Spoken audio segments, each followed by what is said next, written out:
바로 먹이로 먼저 반려견을 유인하고 그 이후에 내가 하고 싶은 미용을 하는 것이죠. 자, 이렇게 되면 어떤 일이 일어나게 될까요? 안녕하세요. 미용 트라우마 관련한 가장 과학적이고 검증된 지식과 트레이닝 방법을 알려드릴 미용 트라우마 완전 정복 시리즈 그 세 번째 시간입니다. 1편부터 보지 않으신 분들께서는 1편부터 쭉 봐주시면 좋을 것 같고요. 오늘은 우리 보호자님들께서 미용할 때 조금 문제 행동을 보이는 강아지들에게 간식을 사용하는 교육을 많이들 하고 계시죠. 이것을 우리가 중감화 교육이라고 부르기도 하는데요. 이 간식을 사용하는 교육 방법에 있어서 안타깝지만 교육의 원리를 잘 알지 못하는 상태에서 무턱대고 간식을 사용을 하게 되었을 때 오히려 좋지 않은 결과가 초래될 수 있거든요. 미용 교육을 할 때 우리가 왜 간식을 사용을 하는지, 그리고 어떻게 사용을 하는 것이 올바른 방법이고, 그렇지 않았을 때 일어날 수 있는 부작용들이 어떤 것들이 있는지 한번 알아보도록 하겠습니다. 저희가 오늘 영상을 통해서 함께 알아볼 학습 이론은 바로 고전적 조건화인데요. 말이 어렵죠? 네, 하지만 개념이 정말 쉽기 때문에 이해를 하신다면은 우리가 간식을 왜 사용을 해야 하고 어떻게 써야 하는지 명확하게 이해가 되실 겁니다. 지금 제가 산책 갈까? 이렇게 말한다면 여러분의 반려견이 어떻게 반응을 할까요? 이 산책 갈까? 라는 이 한마디 음성에 신이 나는 기분을 느끼면서 여러분들 앞으로 쪼르르 달려오기도 할 것이고, 짖는 친구들도 있겠죠. 그리고 간식이 담겨있지도 않은데도 불구하고 부스럭부스럭 이렇게 뭔가 비닐봉지 소리만 들었을 때에도 반려견들이 어떤 특정 감정적인 반응을 보이는 것을 우리 일상생활에서도 심심치 않게 관찰을 할 수가 있습니다. 자, 여러분, 고전적 조건화라는 이 용어가 어려워서 그렇지 이것이 그냥 고전적 조건화입니다. 이 산책 갈까? 또는 비닐봉지 소리? 이러한 다양한 자극들이 처음에 강아지가 태어날 때부터 의미가 있었던 자극이었을까요? 이 산책 갈까? 비닐봉지 소리와 관련한 아무런 경험이 없는 반려견들에게 이러한 소리를 들려주었다고 해도 아마 강아지로부터 아무런 반응도 이끌어내지 못했을 것입니다. 그런데 강아지들이 일상생활 속에서 산책 갈까?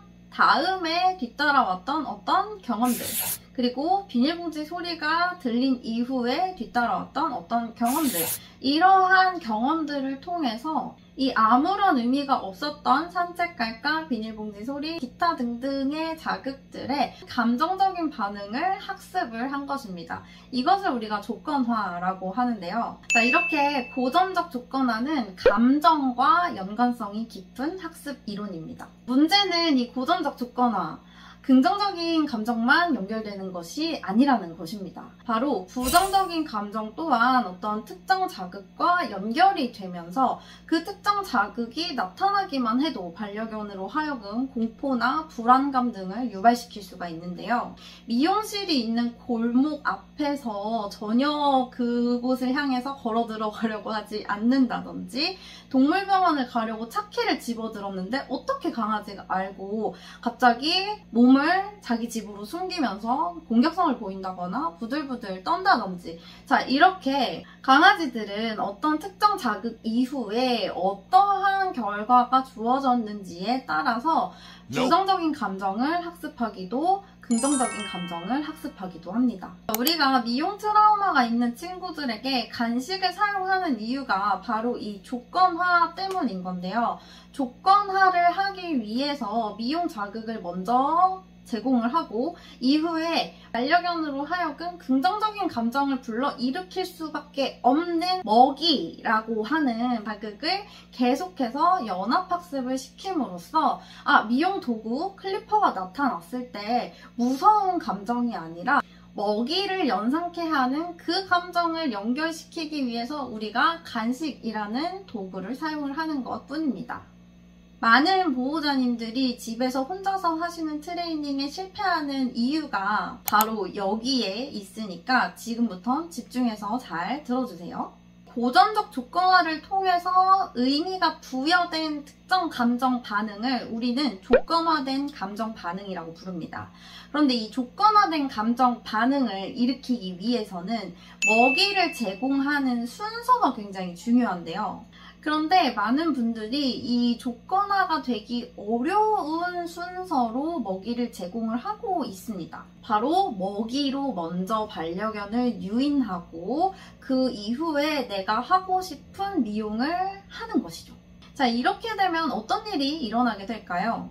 제 입장에서는 엄마가 맛있는 걸 주니까 와 간식이다 하고 다가갔어요. 그리고 맛있는 간식을 먹고 있었는데 내가 이미 싫다라고 연결된 부정적인 조건화된 감정 반응을 일으키는 미용과 관련한 자극이 쑥 하고 들어오게 되는 거예요.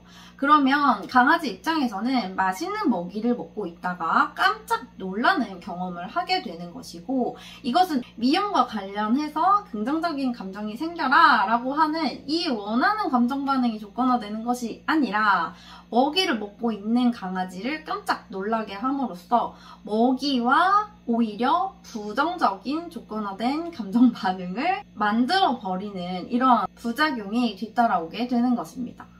자, 이러한 경험들이 반복되면 반복될수록 강아지 입장에서는 간식을 점점 의심하게 될 거예요. 여러분들이 간식을 들고 미용도구를 들고 있는 이 상황에 대해서 강아지는 이미 부정적인 감정을 형성을 했기 때문에 여러분들을 의심하고 먹이만 보아도 불안감이 훅 올라오는 이러한 좋지 않은 결과가 초래가 되는 것이죠. 실제로 제가 정말 최악의 케이스를 본 적이 있는데, 우리 친구가 하도 유인을 많이 당하고 또 심지어 먹이를 먹는 과정에서 이제 미용을 이제 주위를 돌려가면서 계속 받아온 거잖아요. 그런데 이 미용 과정에서 강아지가 또 공격성을 또 보였던 거예요. 그러니까 공격성을 보일 때마다 또 혼이 나고, 이렇게 먹이 먹다가 싫은 자극 들어오고 물고 혼나고 또 물고 이런 과정들을 반복하게 되면서 이 친구 입장에서 먹이가 튀어나왔을 때 항상 공격성이 촉발되는 상황들이 계속해서 빚어졌었기 때문에 먹이만 봐도 으르렁거리고 보호자를 믿지 않게 되는 이런 상황이 되어버린 거죠.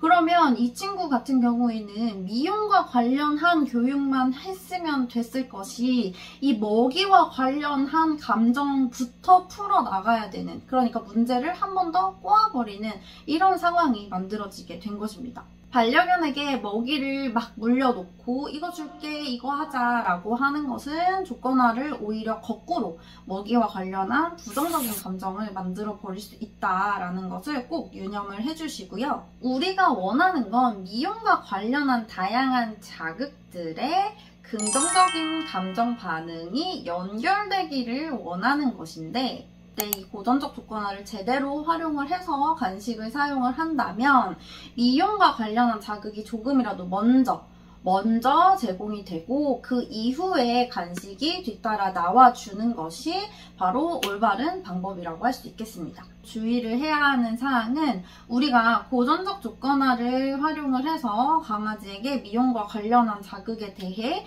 조건화된 긍정적인 감정 반응을 형성하고 싶다면 미용과 관련한 자극이 매우 통제된 수준으로 아주 적게 제공이 되어야 한다는 것입니다. 자, 이 부분에서 많은 분들이 실수를 많이 하시게 되고, 여기에서 우리 강아지는 간식 주면서 뭔가를 해봤는데 전혀 교육이 되지 않네, 얘는 처벌을 사용할 수밖에 없는 강아지인가 봐, 이렇게 또 흘러가게 되거든요. 이 과정에서 우리가 절대로 실수를 하면 안 되는 것은 강아지가 공포나 불안감을 느끼는 수준으로 이 미용과 관련한 자극이 퍽 주어지면 안 된다는 것입니다. 예를 들어서 강아지가 이 빗질을 싫어한다고 가정을 해볼게요. 빗질을 강아지가 싫다라는 반응, 예를 들면 얼굴을 막 이렇게 돌리면서 도리도리 하고 있거나 도망을 치려고 발버둥을 치고 있는 상황이라든지, 앞다리 쪽에 빗질을 하고 있는데 발을 계속 쏙쏙 빼면서 피하는 상황이라든지, 이런 정도로 자극을 강하게 빗질을 여러 번 하고 나서 아무리 옳지 하면서 간식을 뒤따라 주신다고 하더라도 이미 이 자극과 관련해서는 강아지 입장에서는 싫다, 두렵다, 회피하고 싶다라는 감정을 느껴버린 상태예요. 그러니까 그 뒤에 아무리 좋은 간식이 따라 나온다고 하더라도 이미 초반에 느꼈던 그 감정이 연결이 되어버렸기 때문에 이 간식으로 다시 감정을 바꾼다는 것은 어려운 일입니다. 그래서 우리가 이 고전적 조건화를 미용 트라우마 치료에 사용을 할 때에는 체계적 둔감화라는 개념을 더해서 사용을 하게 되는데요. 우리가 흔히 강아지들에게 소리 둔감화 교육, 미용 둔감화 교육이라고 부르는 이 둔감화 교육의 핵심이 되는 개념이 바로 체계적 둔감화입니다. 이 체계적 둔감화의 정의는 강아지가 공포 반응을 일으키지 않는 수준으로 자극을 통제된 자극으로 주면서 목표로 하는 자극을 주었을 때에도 걔가 그 특정 공포 반응을 일으키지 않도록 점진적으로 자극의 정도를 높여간다는 것이 바로 이 정의인데요. 그러니까 강아지가 반응하지 않는 수준으로 이 자극 강도를 얼만큼 잘 설정을 하고 있는가가 바로 이 교육 성과를 좌지우지할 수 있는 핵심이라고 볼 수가 있습니다. 그러면 강아지에게 교육이 효과적으로 이루어질 수 있는 적절한 자극은 도대체 누가 결정을 하게 될까요? 그 기준은 바로 반려견의 스트레스 시그널입니다. 강아지가 미용과 관련한 도구를 5초 이상 응시한다든지 도구를 향해서 으르렁거린다든지 도구를 피하기 위해서 도망을 치면서 자리를 이탈한다든지 이 정도로 강한 자극은 교육이 되기에 효과적인 자극이 아닙니다. 강아지가 자극이 주어졌을 때 그냥 도구나 손길 같은 것을 슬쩍 한번 쳐다보는 정도, 그리고 근육이 이완된 상태를 유지할 수 있는 정도가 미용교육을 하기에 적절한 자극인 것이죠. 그렇기 때문에 이 점진적으로 강아지에게 서서히 자극 강도를 높여가는 이 과정에서 강아지의 미묘하게 달라지는 바디 시그널을 제대로 캐치하지 못한다면 자극 강도 조절에 실패하게 되고 이것은 곧 교육의 실패로도 이어지게 되는 것입니다. 이제 제가 앞으로의 영상에서 트레이닝을 하는 어떤 기술적인 부분에 대해서 풀어나가 볼 텐데 이 영상을 보시고 집에서 따라해 보셨을 때에도 도무지 한 달 이상 뭔가 차도가 없는 것 같다 라고 한다면 이 바디 시그널 그리고 자극의 강도 이런 부분에서 여러분들이 실수하고 계신 부분이 있을 수가 있어요. 그렇기 때문에 이 혼자서 하는 트레이닝에서 브레이크가 걸렸다면 반드시 전문가와 함께 어느 부분에서 실수가 나고 있는지 한 번쯤은 상담 또는 조언을 받아보시면 좋을 것 같습니다.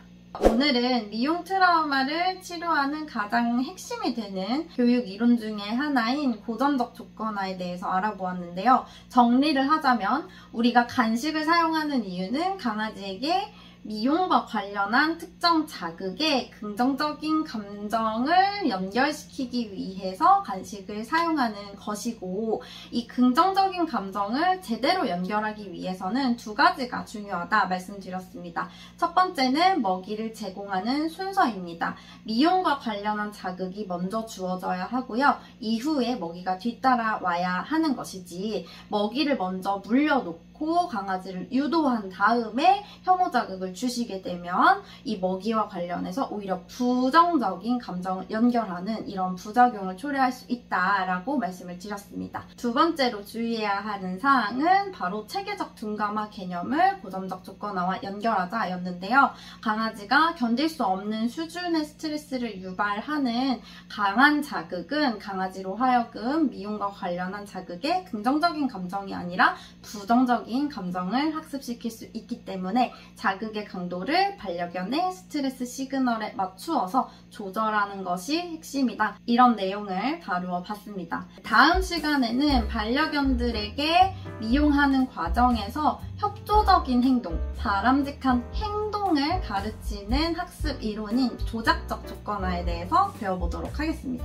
네, 그럼 여러분 오늘도 네 발 달린 친구들과 행복한 하루 보내시고요. 다음 영상에서 만나요. 안녕!